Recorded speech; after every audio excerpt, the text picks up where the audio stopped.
ఎందుకని? ఎప్పుడూ కూడా మంచి వాళ్ళకే చెడు జరుగుతూ ఉంటుంది అని అందరూ అనుకుంటూ ఉంటారు. అవునా? మీరు ఎప్పుడైనా గొంగలి పురుగును చూసారా? దానంతటదే దాన్ని పట్టుగూడులో బంధించుకుంటూ ఉంటుంది. దానికి ఎంత బాధ కలుగుతుందో మీరే అర్థం చేసుకోండి. దాని శరీరం మొత్తం మరో కొత్త రూపం దాల్చినట్లవుతుంది. అది ఎంతో ఉత్కంఠమైన పరివర్తన. చూసేవారనుకుంటారు, పాపం ఈ గొంగలి పురుగు పూర్వజన్మలో ఏం పాపం చేసి ఉంటుందో అని, దానికి ఎంత కష్టం కలుగుతుందో అని. కానీ నిజం చెప్పాలంటే దానికి ఇది ఒక ప్రక్రియ. రంగురంగుల అందమైన సీతాకొక చిలుకగా మారే ప్రక్రియ. మనుషుల్లో కూడా అంతే. దేన్నైతే మనుషులు కష్టం అనుకుంటారో నిజానికి అది వారికి ఒక పరివర్తన సమయం అన్నట్లు. అర్థమైందనుకుంటా.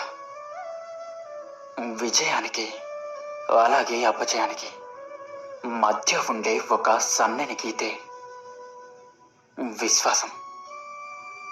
ఎప్పుడు కూడా విశ్వాసాన్ని కోల్పోకండి. మీ మీద మీకు నమ్మకం ఉంటే ఈ ప్రపంచంలో దేన్నైనా సాధించగలరు. ధైర్యంగా ఉండండి. ఒక విషయం గురించి ఏం కాదు, దాన్ని సరైన చోట ఉపయోగించడం తెలియాలి. కోరుకోవడం ఒక్కటే ముఖ్యం కాదు, దాని గురించి ప్రయత్న లోపం లేకుండా పని చేయడం కూడా తెలియాలి. ఎవరి మీద అంత నమ్మకాన్ని పెట్టుకోకు. ఎవరి జీవితాల వాళ్ళవి. వీళ్ళు అది చేస్తారు, వాళ్ళు ఇది చేస్తారని ఎప్పుడూ అనుకోకు. ఎందుకంటే ఈ రోజుల్లో ఎవరి స్వార్థం వారిది.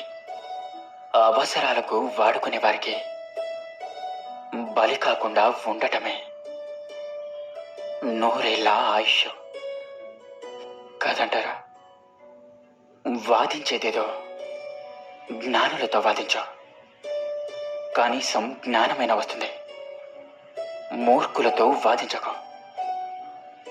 ఉన్న విజ్ఞతను కూడా కోల్పోతావు. జీవితంలో ప్రేమని నిలబెట్టుకోవాలనే ఆలోచన, అలాగే తపన ఈ ఇద్దరి వైపు నుండి ఉంటే ఆ ప్రేమ ఎప్పటికీ కూడా విడిపోదు. గుర్తుంచుకోండి, జీవితంలో కన్నీళ్లను తుడిచేవారు లేకపోయినా పర్వాలేదు, కానీ కన్నీళ్లను తెప్పించేవారు మాత్రం ఉండకూడదు. న్యాయమైన గెలుపుకే అడుగడుగున ఆటంకాలు, అలాగే ఘోరమైన అవమానాలు ఎదురవుతూ ఉంటాయి. వాటిని తట్టుకొని నిలబడగలిగే గుండె ధైర్యం ఉన్నవారికే శాశ్వతమైన వెలుగుల పంట పండుతుంది.